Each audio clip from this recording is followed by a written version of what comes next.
তারা জোর করে চাঁদা নেওয়ার চেষ্টা করছে। সেখানে কিন্তু আমরা অসহায় হয়ে যাই।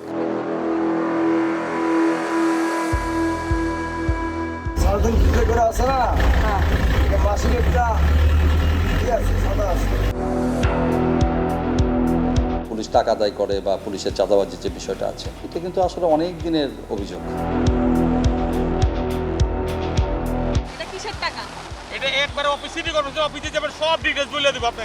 সিটি কর্পোরেশন কখনো বাস থেকে টাকা উঠায় না।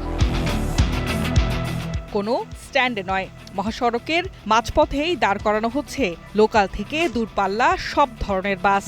কারো কাছ থেকে বেশি, কারো কাছ থেকে কম। যার কাছ থেকে যত টাকা নেওয়া যায় ততই যেন লাভে লাভ। রাজধানীর অন্যতম ব্যস্ত প্রবেশদ্বার গাবতলী। দিনরাত এই সড়ক পাড়ি দিতে গিয়ে এক অদৃশ্য টোল প্লাজার মুখোমুখি হচ্ছে প্রতিটি বাস। হাতের ইশারায় বাসের পর বাস থামিয়ে আদায় করা হচ্ছে ৫০, ১০০ এমনকি ২০০ টাকা পর্যন্ত। গাবতলী ছাড়িয়ে কিছু দূর এগোলেও একই চিত্র। অঝোর বৃষ্টির মধ্যেও থামছে না চাঁদাবাজি।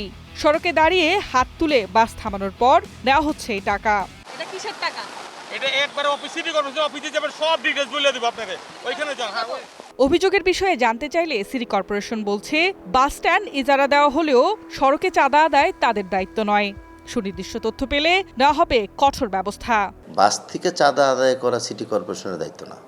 কেউ যদি এটা করেও থাকে, আপনাদের কাছে তথ্য থাকে, আমাদেরকে জানাবেন। আমরা সেটা হয়তো বা কমপ্লেন করে আইনানুগ ব্যবস্থা গ্রহণ করতে পারবো। একই দৃশ্য মিরপুর ১০ এলাকাতেও। মেট্রো রেলের নিচ দিয়ে যাতায়াত করা প্রায় প্রতিটি বাসকে গুনতে হচ্ছে এই অতিরিক্ত টাকা। এটা আমাদের বেতন। এটা হলো যে আমরা এই গাড়িগুড়ি খেদাই যাতে রোডঘাট না আটকাইতে পারে, আমরা কোম্পানির পক্ষ থেকে একজন লোক আছি। কালশী রোডের চিত্রটাও একই রকম। এখন প্রশ্ন অনেকগুলো, কারা নিচ্ছে এই টাকা আর কেনই বা দিতে বাধ্য হচ্ছেন পরিবহন শ্রমিকরা।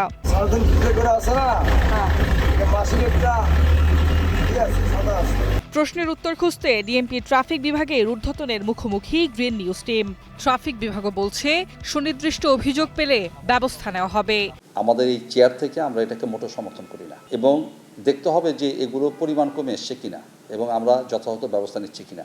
গণমাধ্যমকে আমরা সবসময়ের জন্য পাশে পাই এবং আমরা সবাইকে অনুরোধ করি যে এই জাতীয় বিষয়গুলো যাতে আমাদের নজরে আনা হয় এবং আমরা নিশ্চিতভাবে যদি এই জাতীয় কোনো কিছু থাকে আমরা ব্যবস্থা নিই। প্রতিদিন ঠিক কত টাকা গুনতে হয় তা জানলেও ক্যামেরার সামনে কথা বলতে রাজি নন কেউই। বিভিন্ন ইউনিয়ন ও কোম্পানির নাম ব্যবহার করে প্রতিদিন হাতিয়ে নেওয়া হচ্ছে বিপুল অঙ্কের টাকা। চাঁদাবাজির বিষয়টি জানলেও হয়রানির ভয়ে মুখ খুলছেন না কোনো শ্রমিক। মালিকপক্ষ বলছে তারাও জিম্মি। তারা কল্যাণ তহবিল নামে একটা চিঠি দিয়ে এত এত এত করে গাড়িতে চিঠি দিচ্ছে এবং তারা জোর করে চাঁদা নেওয়ার চেষ্টা করছে। সেখানে কিন্তু আমরা অসহায় হয়ে যাই। টাকা নেয় ৬২০ টাকা। ওইটার ভিতরে সিটি কর্পোরেশনের টাকা আছে, তারপরে আপনার যারা লাইন মেনটেন্যান্স করে তাদের টাকা আছে, আর হলো আমরা কালশীতে দেই হলো ৫০০ টাকা। পরিবহন বিশেষজ্ঞদের মতে রাজধানীর সড়কে প্রতিদিন কোটি টাকার চাঁদা বাণিজ্য হচ্ছে, যার প্রভাব পড়ছে সরাসরি যাত্রীদের ওপর। বাড়ছে ভাড়া, বাড়ছে ভোগান্তি। এই যে চাঁদাবাজি হচ্ছে, যে অতিরিক্ত পয়সা একটা দুষ্ট চক্র যে নিয়ে নিচ্ছে, এটার চাপটা কিন্তু আসলে ভোক্তা পর্যায়ে পড়বে।